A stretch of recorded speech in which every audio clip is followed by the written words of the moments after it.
नमस्कार दोस्तों, स्वागत है आपका हमारे YouTube चैनल पर जिसका नाम है परीक्षिता एकेडमी। और आज हम बात करेंगे मध्य प्रदेश में वन के ऊपर, जो कि भूगोल का टॉपिक है। और Madhya Pradesh PSC, MP police, MP SI या हम कहें कि पीईबी जितना भी एग्ज़ाम कंडक्ट करवाता है उसमें मध्य प्रदेश से भी क्वेश्चंस पूछे जाते हैं, तो ये उसके अंतर्गत टॉपिक जो है आता है। मध्य प्रदेश में वन के ऊपर हम जो बात कर रहे हैं, यह इस सीरीज़ का हमारा दूसरा लेक्चर है। इसके पहले हमने मध्य प्रदेश में वन के ऊपर चर्चा की है, जो भारतीय वन स्थिति रिपोर्ट 2019 के अनुसार था। हम पूरी प्रोसेस को समझेंगे, आगे बढ़ेंगे, लेकिन उसके पहले आपसे कहना चाहेंगे कि अगर आप हमारे इस यूट्यूब चैनल पर नए हैं तो आज ही हमारे चैनल को सब्सक्राइब करें। और अगर आपको हमारा वीडियो, हमारा कंटेंट अच्छा लगता है तो वीडियो को लाइक और शेयर ज़रूर करें। और किसी प्रकार का अगर आप कोई फीडबैक देना चाहे लेक्चर से संबंधित या हमारे कंटेंट से संबंधित, तो आप कमेंट सेक्शन में जाकर कमेंट भी कर सकते हैं। तो बिल्कुल हम बात आगे बढ़ते हैं और मध्य प्रदेश में वन के ऊपर बात करते हैं। लेकिन इसके पहले आपको बताना चाहेंगे, स्पेशली हमारा ये जो वीडियो है एमपीपीएससी बेस्ड है, क्योंकि हम यहाँ पर ब्रीफ में आपको बताने की कोशिश करते हैं। हम सभी जानते हैं हमारा जो एमपीपीएससी की प्री का सिलेबस है, उसकी यूनिट 3 में हमें मध्य प्रदेश में वन एक टॉपिक है जिसके अंतर्गत हम जो है पढ़ रहे हैं। और इसी प्रकार हम जो बात करें मेंस की, तो मेंस में भी जो ज्योग्राफी है मध्य प्रदेश का, उसके अंतर्गत हमको इसके बारे में पढ़ना रहता है। अगर हम बात करें मध्य प्रदेश में वन, तो हमें इन मुख्य टॉपिकों के बारे में पढ़ना है, जैसे कि मध्य प्रदेश में वन, जिसके बारे में हमने जो है हमारे वीडियो 1 में चर्चा की है। अगर आप उसे देखना चाहें तो देख सकते हैं। और ये जो हमने मध्य प्रदेश में वन के जो डाटा आपको बताए थे, वो भारतीय वन स्थिति जो रिपोर्ट 2019 से प्रकाशित डाटा के अनुसार बताया था। अभी करेंट में जो है भारतीय वन स्थिति रिपोर्ट 2021 भी जारी कर दी गई है। वन स्थिति के ऊपर जो रिपोर्ट होती है प्रति 2 वर्ष के अंतराल में प्रकाशित की जाती है, तो इसके डेटा भी आ चुके हैं। तो जब हमने ये लेक्चर 1 अपलोड किया था तो ये हमारा 2019 की रिपोर्ट के ऊपर बेस्ड था। हम बहुत जल्द इन टॉपिकों को ख़त्म करने के बाद जो है भारतीय वन स्थिति रिपोर्ट 2021 के ऊपर जो हमारा वीडियो 1 है, उसी के को हम जो है 2021 के आधार पर भी लेकर आएंगे। दोनों ही तरीका डेटा हमारे लिए इम्पॉर्टेंट है। ये करेंट का है इसलिए ज़्यादा इम्पॉर्टेंट है, और अब तक जो है वन स्थिति रिपोर्ट 2019 तक ही चल रहा था, तो बिल्कुल हम उसकी बात करेंगे। तो आज के वीडियो में हम बात करने वाले हैं मध्य प्रदेश में वन प्रशासन और वन प्रबंधन के बारे में, जो हमारा वीडियो 2 है। देन इसके बाद वनों के वर्गीकरण, प्रमुख वन संबंधी संस्थाएं, योजनाएं, वनोपज और वन नीति जो 2005 हमारे मध्य प्रदेश द्वारा लागू की गई है। आगे आने वाले जो इसके बाद के स्लाइड्स वीडियोज़ हैं, हम उसमें इसके बारे में डिस्कस करेंगे। तो आप समझ गए होंगे कि आज हम केवल बात करेंगे मध्य प्रदेश में वन प्रशासन और वन प्रबंधन के बारे में। बात करते हैं मध्य प्रदेश में वन प्रशासन के बारे में। तो मध्य प्रदेश में संपूर्ण वन क्षेत्र जो है वो वन विभाग के नियंत्रण में आता है। आप एमपीपीएससी की तैयारी कर रहे हैं तो आपने देखा होगा कि एमपीपीएससी के साथ साथ फॉरेस्ट का वैकेंसी भी निकलता है सिविल सर्विसेज का, जिसमें आप अगर एक में अपीयर होना चाहे तो एक में, या दोनों में अपीयर होना चाहे तो दोनों में आपको टिक करना पड़ता है। तो हम उसी के अंतर्गत जो वन विभाग है उसके बारे में चर्चा कर रहे हैं। वो फॉरेस्ट गार्ड के जो या इसके ऊपर के रेंज के अधिकारियों की भर्ती होती है। तो मध्य प्रदेश में जो संपूर्ण वन क्षेत्र है वो किसके नियंत्रण में है, तो वो वन विभाग के नियंत्रण में है, और वो संख्या में एक ही है। और इसका जो सबसे बड़ा अधिकारी होता है उसको हम बोलते हैं प्रधान मुख्य वन संरक्षक, या हम कहें principal chief conservator of forest. तो principal chief conservator of forest, तो पीसीसीएफ इसका प्रमुख अधिकारी होता है। प्रधान मतलब जो भी प्रिंसिपल मतलब प्रधान मतलब चीफ यहाँ, और मुख्य मतलब प्रिंसिपल से यहाँ पर लिया गया, और संरक्षक मतलब जो है कंजर्वेटर से लिया गया है। तो जो प्रधान मुख्य वन संरक्षक होता है वो इसका जो है सर्वोच्च अधिकारी होता है। इसका कार्यालय भोपाल में है, और इस अधिकारी का जो दर्जा होता है वो मुख्य सचिव और डीजीपी पुलिस के समकक्ष होता है। अगर हम बात करें राज्य में, तो वन विभाग अब पूरे मध्य प्रदेश को जो कंट्रोल कर रहा है वो पीसीसीएफ कर रहा है। तो एक व्यक्ति क्या करता, तो उस पूरे क्षेत्र को जो है 16 जोन में बांट रखा है, जिसको हम बोलते हैं क्षेत्रीय वन वृत्त।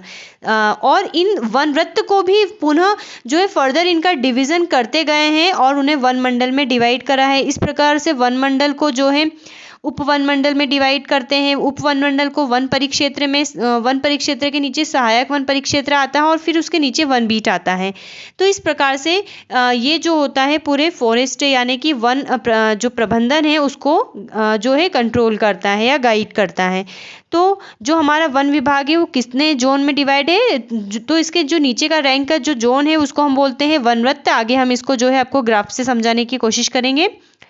वन वृत्त में डिवाइड है, और कितने वन वृत्त हैं, तो 16 है, और 63 क्षेत्रीय वन मंडल है। राज्य में कुल जो है 925 वन ग्राम है, जिसमें से 98 वन ग्राम जो है राष्ट्रीय वन उद्यान और अभ्यारण्य में स्थित वीरान अथवा विस्थापित हैं।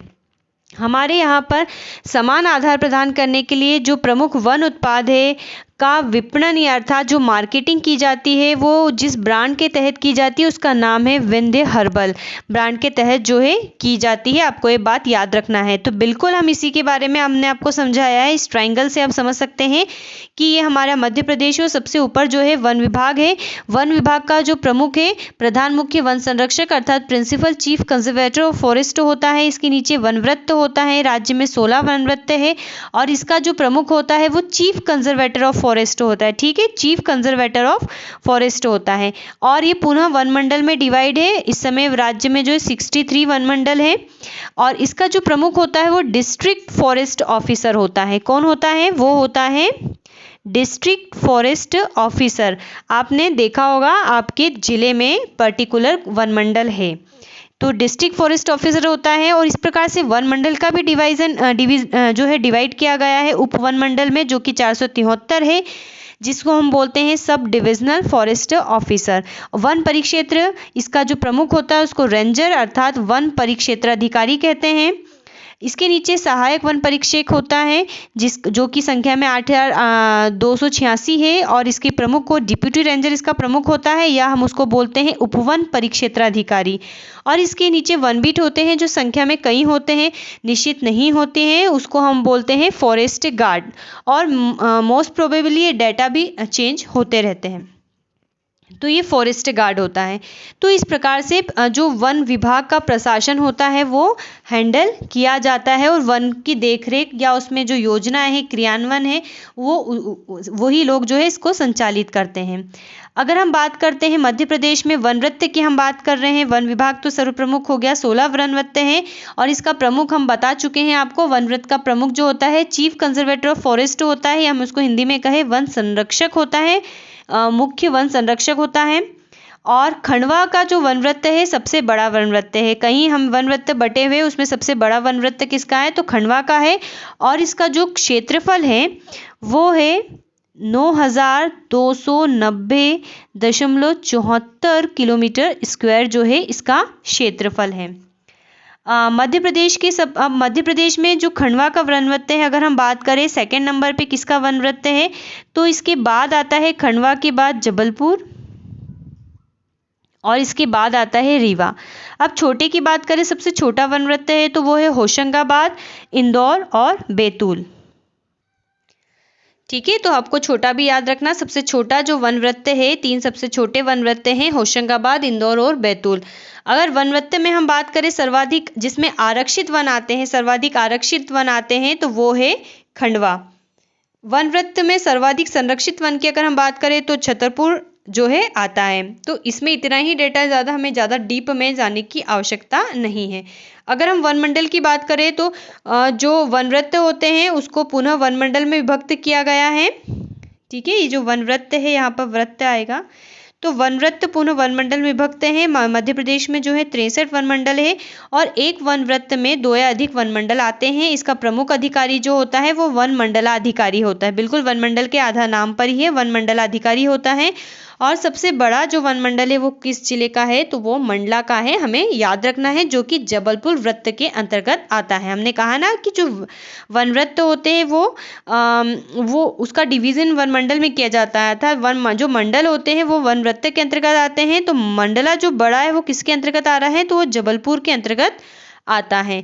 तो यहाँ पर इसकी इतनी ही बात। अब हम वन प्रबंधन के बारे में चर्चा करते हैं कि वन प्रबंधन क्या होता है और किस प्रकार से इसको ऑपरेट किया जाता है। तो राष्ट्रीय वन नीति, हमें पता है कि भारत की, हम यहाँ पर अगर राष्ट्रीय वन की बात कर रहे हैं तो हम भारत की वन नीति की बात कर रहे हैं, जो कि भारत की दूसरी वन नीति थी।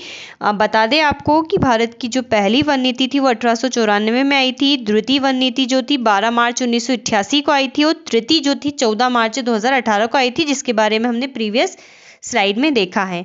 तो हम राष्ट्रीय वन नीति की अगर बात करें तो 1988 के तहत राज्यों में जो वन होते हैं उनको संयुक्त वन प्रबंधन के तहत लाया जाता है। और मध्य प्रदेश में जन भागीदारी आधारित संयुक्त वन प्रबंधन की अवधारणा को 2001 में अपनाया गया तथा राज्य शासन द्वारा, ये डेट हमें याद रखनी है, 22 अक्टूबर 2001 को संशोधित संकल्प पारित कर 3 प्रकार की संयुक्त वन प्रबंधन समितियों के गठन का प्रावधान किया गया है। ठीक है, तो ये समितियां क्या होती हैं, तो इसमें होता है ग्राम वन समिति। हम आगे की स्लाइड में इसको देखेंगे कि एक्चुअल में होता क्या है। इसकी संख्या जो है वर्तमान में 9784 है। आपको बता दें कि हमेशा आपको डेटा से अपडेट होना पड़ेगा, क्योंकि ये जो है चेंज होती रहती है। ठीक है, स्पेशली इसको, ये जो कंटेंट है आपको हमेशा इसको अपडेट करके रखना पड़ेगा, ये चेंज होता रहता है। तो मध्य प्रदेश में जो समितियां हैं उसको 3 कैटेगरी में डिवाइड किया गया है, ग्राम वन समिति, वन सुरक्षा समिति और इको विकास समिति। तो इनकी संख्या क्रमशः है 9784, 4773 और 1051 जो है इनकी संख्या है। अब हम देखते हैं कि ग्राम वन समिति एक्चुअल में क्या होती हैं। तो फॉरेस्ट ब्लॉक अर्थात बिगड़े वन क्षेत्र, अर्थात जहाँ पर बस्ती बस गई है, क्योंकि जहाँ पर बस्ती होगी, गांव होंगे, वहाँ पर रहने के लिए या खेती के लिए पेड़ों की कटाई की जाती है। तो उन क्षेत्रों का चयन किया जाता है और बिगड़े वन वाले क्षेत्रों से 5 किलोमीटर के दायरे में आने वाले ग्रामों में ग्राम वन समितियों का गठन किया जाता है। और इनका मुख्य उद्देश्य क्या होता है, पुनः वनीकरण करना। ठीक है, वृक्षारोपण करना, अर्थात पर्यावरण संतुलन को बनाए रखना।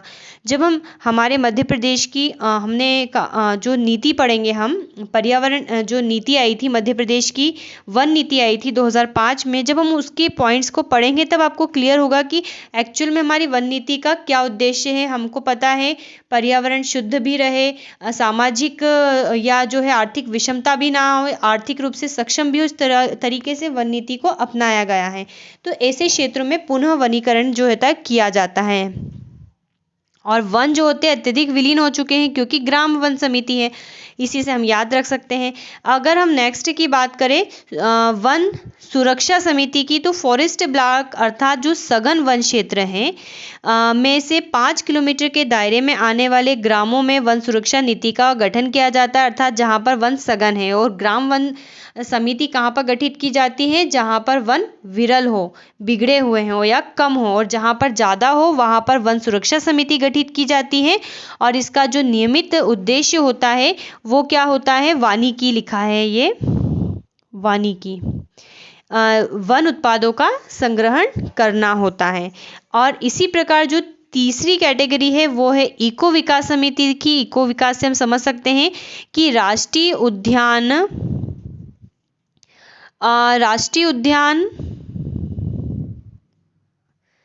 एवं जो सेंचुरी होती है, अभ्यारण्य होते हैं, उसके 5 किलोमीटर के दायरे में स्थित जो ग्राम होते हैं या जो बफर जोन होता है उसमें वनों का प्रबंधन करना। और उसके प्रबंधन के लिए जो समिति गठित की जाती है वो क्या कहलाती है, इको विकास समिति कहलाती है। तो दोस्तों आज के हमारे इस वीडियो में हमने वन प्रशासन के बारे में बात करी, हमने वन जो प्रबंधन के बारे में बात करी। आई होप आपको हमारा वीडियो पसंद आया होगा और हमने जो प्रीवियस स्लाइड्स में आपको दिखाया था, अब हम नेक्स्ट में उस वीडियो को कवर करेंगे, अर्थात हम जो है विभिन्न प्रकार के वनों के बारे में, जो उसका क्लासिफिकेशन किया गया है उसके बारे में चर्चा करेंगे। अगर आपको हमारा वीडियो पसंद आया है तो हमारे चैनल को सब्सक्राइब करें, वीडियो को लाइक करें, शेयर करें और नेक्स्ट वीडियो का इंतज़ार करें। Thanks for watching.